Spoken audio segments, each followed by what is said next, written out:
In this video, I was hoping to bring you a little bit of this.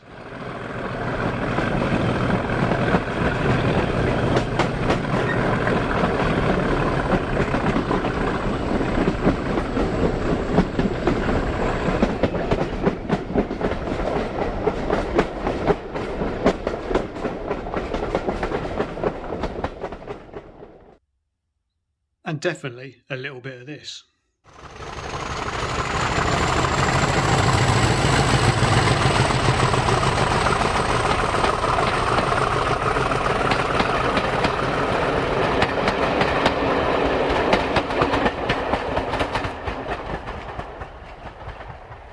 However, gonna have to wait just a little bit longer. Hello and welcome back. So unfortunately we couldn't quite get to what we were hoping to for a Christmas special. Time was simply against me, but fear not, I will definitely be back in January with a massive great big update and to bring you up to speed with where we are in terms of the layout operating, all the rolling stock back out again, and of course this long awaited fiddle yard all in and connected. But for now we're just going to zip over, take a good look at the Bonhay Road area and carry on with where we left off from the previous video. Now before I get started with going into the detail of building up this particular scene, some of the detailing bits I've done on this have been covered in previous videos. If you refer back to, I think it was a video that I did as part of the build series, you'll see one of my videos was creating realistic railway embankments. A lot of the build that you see on this Bonhay Road section has been covered in those previous videos.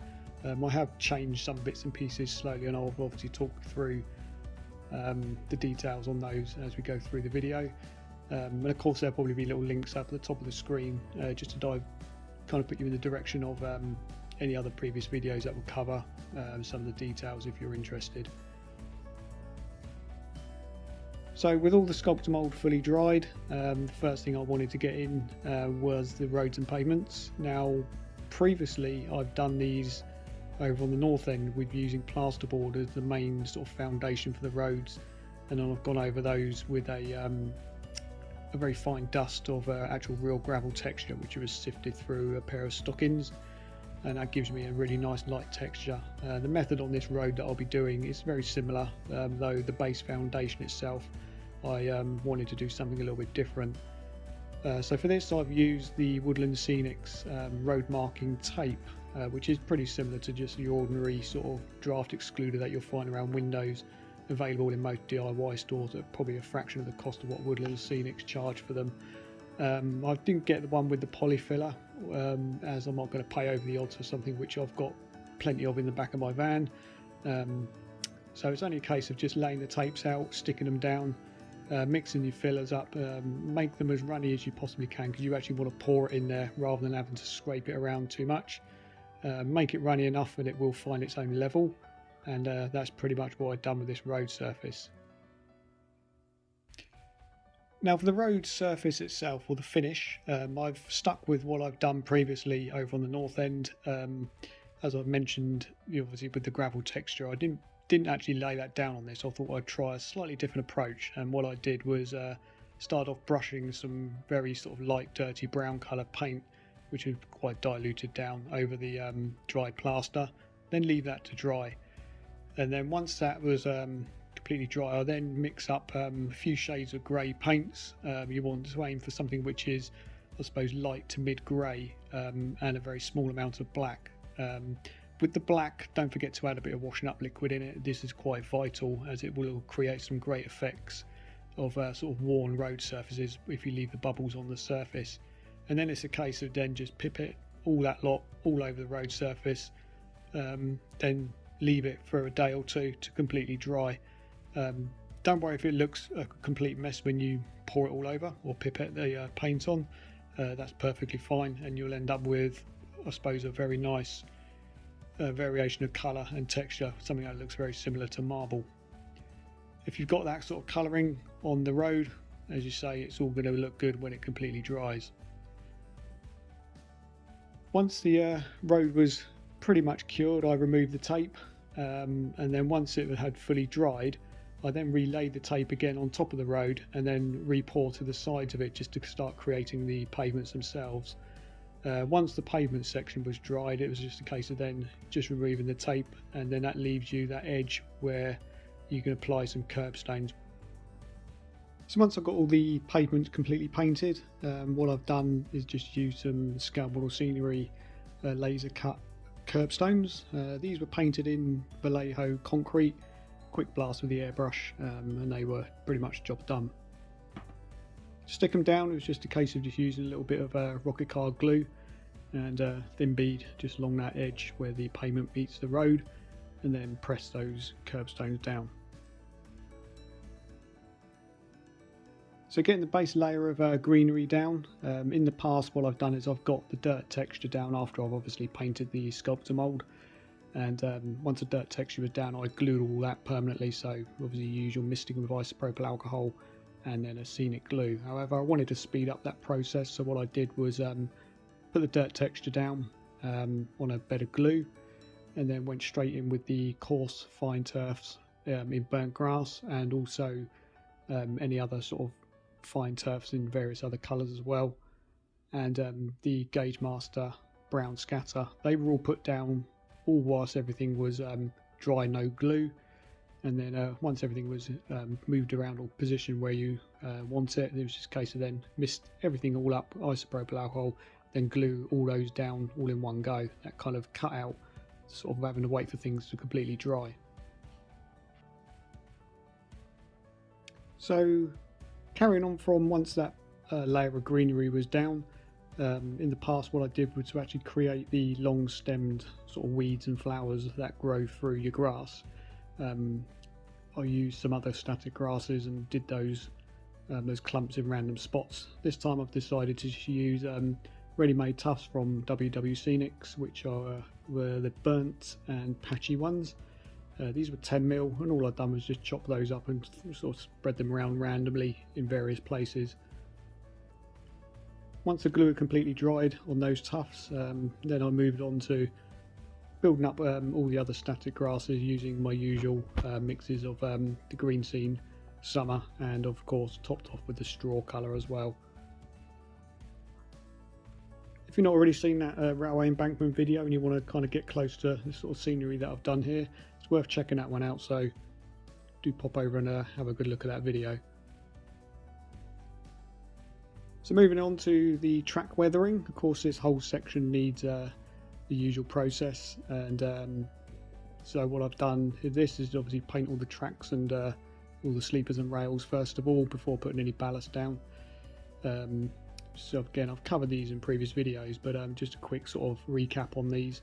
Just a case of using a little bit of burnt umber on the wooden sleepers, rusty rails, ballasts, use a blend or various mixes. So a bit of Woodland Scenics buff and the grey blend, both in the fine, and they're laid down after obviously the tracks have been painted, and then that sort of layers glued down. Then I'll top up any low spots just using a little bit of calci and chinchilla sand, and that just adds a nice bit of variation, as the chinchilla sand's quite absorbent, so it will absorb paint, so you get more coloration and variation as well when you start weathering it. And the weathering process again is just using your basic diluted paints and just pipette those down into obviously all the ballast once it's dried. Quite simple, nothing difficult, and results look quite good. And you obviously work on these track weathering bits as you go along, so if you're kind of waiting for something else to dry, go and weather a bit of track and so forth. So taking a look at some of the trackside and roadside detailing bits and pieces, selection of concrete items. We've got the ratio Lineside hut kits. These are pretty much, I think, the Southern Railway ones, pretty much seen across quite a bit of the network, but I think these ones are specifically the Southern Railway ones. Got the also ratio Southern Railway concrete picket style fencing. Got this one here from Railway Laser Lines, which is the sort of panelled concrete fencing type product, and scale model scenery, Great Western Railway, the 5-foot fence posts which comes with the sort of chainmail style of fencing. Now, to create the concrete effect on these, quite a simple process if you've got an airbrush. All I did was just really wound the pressure down on the compressor to virtually nothing, and use various shades of sort of tans and browns and greys, and then just sort of gave most of those a bit of a splatter effect. And as you can see, it sort of obviously creates that sort of well-weathered effect. The ratio Lineside hut just gave it a quick dry brush afterwards with some Vallejo black green. Likewise with the actual concrete fence from railway laser lines. Pretty much the same process on that one as well. The scale model scenery one, I just used the Vallejo concrete, same as the curved stones, so just gave those a quick blast with the airbrush, and they were pretty much good to go. Now, Bonhay Road, just next to the railway bridge, used to have a billboard sign, so I picked this one up from Scale Model Scenery. Again, another laser cut card kit. This one normally comes with like the paper wraps that you got cut out. I've not really used the paper wraps, instead I've actually just airbrushed the various bits and pieces using sort of various colours of greys and blacks, just to save on anything that might potentially sort of unravel itself. But again, I've used the actual poster design of one that's being kind of, you know, sort of all falling apart and like the sign's ready to sort of be taken away. So I think that really brings the Bonhay Road section to a close. I think I've covered quite a bit in this video, and covered quite a bit of work actually over the last few weeks. Certainly managed to up the speed a little bit in terms of waiting for things to dry. Still a lot more work on this to do, lots of finer detailing. I've got buildings and structures still to put in place alongside the road, and there's a big area on top of the tunnel as well, which needs pretty much everything from scratch built upwards. We're going to come back to this area sometime in the future. Well, I think for now we're going to end out on the usual time lapse, bring all the trees, the bushes, the brambles all in on that time lapse, and bring the scene to a close. I'm going to be back sometime hopefully in January with the rest of what should have been this video. So the layout up and running, the fiddle yard, a layout tour, plenty of new rolling stock. So looking forward to getting you guys in on that one to sort of have a good look and see how the layout's progressed on from when we saw obviously the destruction of Lara being taken away. So on that note, I'm going to wish you all a happy Christmas, have a good new year, and I'll see you all again soon. Cheers for watching.